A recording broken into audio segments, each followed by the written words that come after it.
pundits in the UK here. We've talked about the mainstream media, but there's some particularly grotesques. Emily Maitlis, we're aware of, apparently, who was swearing when she found out that. I think she was drunk. Really? She did it several times. Shock revelation here, folks. She was on a Channel 4 show. Boris Johnson was one of the panel, and she kept, low-level swearing. Yeah. But I didn't actually swearing. watch it because I don't watch. Yeah. BBC. I saw bits of it the next day. She was saying, why should we get Elon is batshit crazy, And the other Channel 4 host, I forgot his name now, was saying to her, can you stop swearing? Tell her to calm down. And then it went halfway through the show, there was a break, she didn't come back on. Oh really? You think they sent her off? Yeah. I think it was like, you're not coming back here. You're not coming back on. Yeah. It wasn't effing and jeffing, but it wasn't what you'd expect from a British show host on a mainstream TV channel. Yeah, she went too far. Yeah. And then of course there's Alistair Campbell and Rory Stewart who will do a podcast called The Rest Is Politics. Yeah. And Rory Stewart, who looks like Gollum. I don't know if you know this character. Yeah, I do. But he got it spectacularly wrong. He was saying Kamala would win. But then afterwards I've not actually seen it, but I've heard it. I don't know if you know more. Yeah, I've seen it. But apparently he said that the reason he got it wrong is because he was too nice. Is that so? What is going through the mind of these imbeciles? I had time for Rory Stewart because he did several tours in Afghanistan. Yeah. As army officer. So anyone who can put their life on the line to serve this country deserves the benefit of the doubt. And so I had a lot of time for him.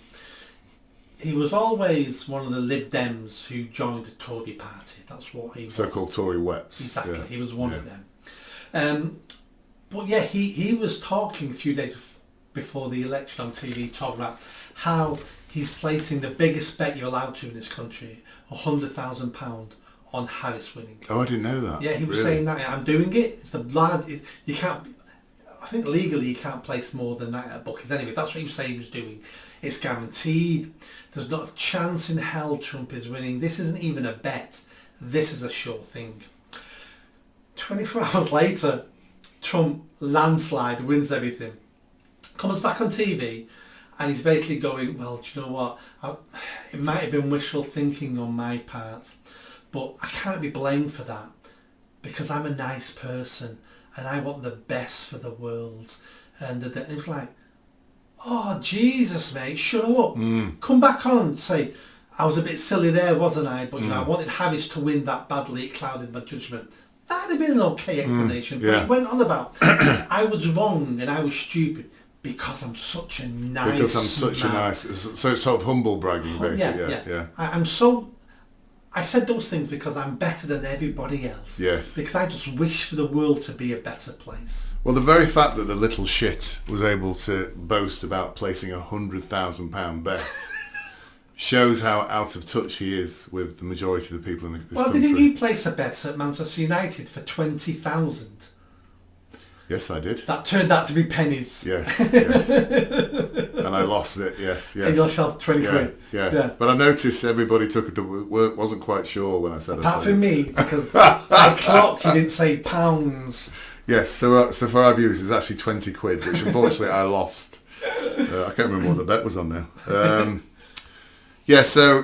mean, these sort of little grotesques like Stewart, Campbell, Maitlis, they are so out of touch, I think, with the fact he makes £100,000 bet, and then the fact he humble brags like that afterwards just gives you an idea that they are totally out of touch.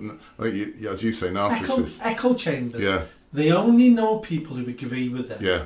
They go to the same dinner parties, the friends all agree with them, they follow the same people on Twitter and Facebook or whatever, they read the same papers. And when you've all been given the same information and only that information, of course you think Harris is going to win by a landslide, because every bit of information you've been given, everything that you use to judge positions in the world and outcomes, it's all saying the same thing. Of course you think she's going to win. And the problem is you don't speak to anybody else.